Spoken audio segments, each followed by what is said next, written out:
Good morning. So the question we're looking at today is, can we trust the governing body?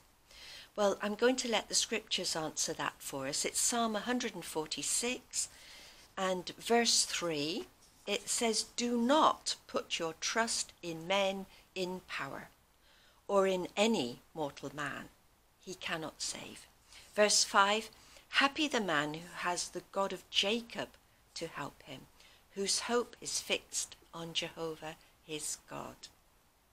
After 1975, I'm really surprised that the governing body keeps saying, you've got to trust us. If you want to listen to what they say, check it, but get to know the scriptures really well so that you can check it against what you know to be correct. So, if we're not going to trust the governing body, we need to make our own decisions. And so today what I want to do is look at another story of Elisha, because they're quite entertaining. But it's with a viewpoint to getting us to read the scriptures, get familiar with them, so that we can fall back on them for help in making decisions. So we're going to go to 2 Kings chapter 7.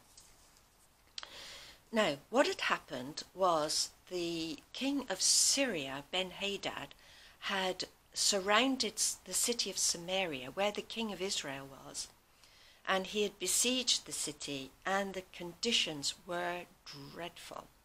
There was no food. They'd even resorted to eating their own children, which was, the king was so upset, he wanted to blame Elijah, and he was going to have his head taken off.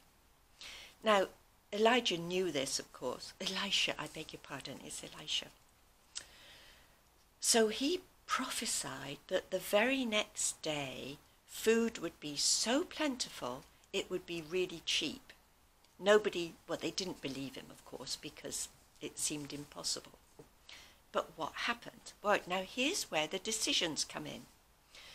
There were 4 lepers at the gate of Samaria, because, of course, they were quarantined.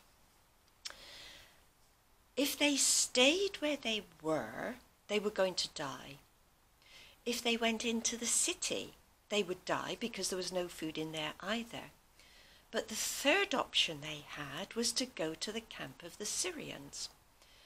They said to themselves, look, if we go to the Syrians, they might kill us anyway, but there's a slight chance they might keep us alive. They might give us food. So none of those options were good, but they had to make a decision. So they decided on the least bad. And off they went to the camp of the Syrians. And of course, when they got there, there was nobody about. No soldiers, no captains. The horses and donkeys were there. There was food, there was belongings. So they set to and started eating. And once their hunger had been assuaged, they decided that they were going to carry off all this gold and silver, and they were going to carry off the clothing. So they went and hid it, and they did that twice.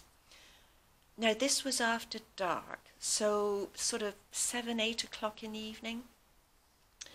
And then their consciences got the better of them. And this is what they said.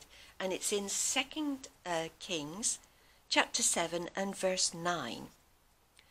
Then they said to one another, "We are doing wrong.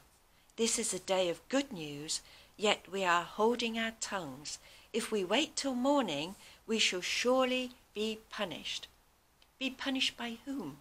Well, by God. So when making decisions, take your time, weigh up all your options. I'm hoping that they'll be better than what these lepers had to deal with. And then decide, is it good in God's eyes? Will it please God, our decision? Because if it does, then we can trust God to look after us. So what happened? Well, the king didn't believe them. He said, look, the king of Syria has just disappeared for a while, and he's waiting for us to come out, and then he'll ambush us and we'll be caught. So he sent out the 5 remaining horses that he had, and of course he could follow the trail of the Syrians all the way to the Jordan, because as the Syrians were going, they thought Jehovah had caused them to hear a sound, which meant that, well, they thought it meant that the Hittites were coming against them. So they'd run away. And as they ran away, they threw all their stuff away. So there was this trail all the way to the Jordan. So the king decided, yes, they'd gone for good, and they went out and they plundered the city. And sure enough, food that day was so plentiful, it became cheap. So rely on the promises that God has made. Check whatever the governing bodies say to you. Check it 5 times. But get to know the scriptures as well as you can. And this is for our beginners, of course. Most of you do know the scriptures. And you can then rely on the scriptures to guide you to make good decisions. But thank you so much for listening this morning.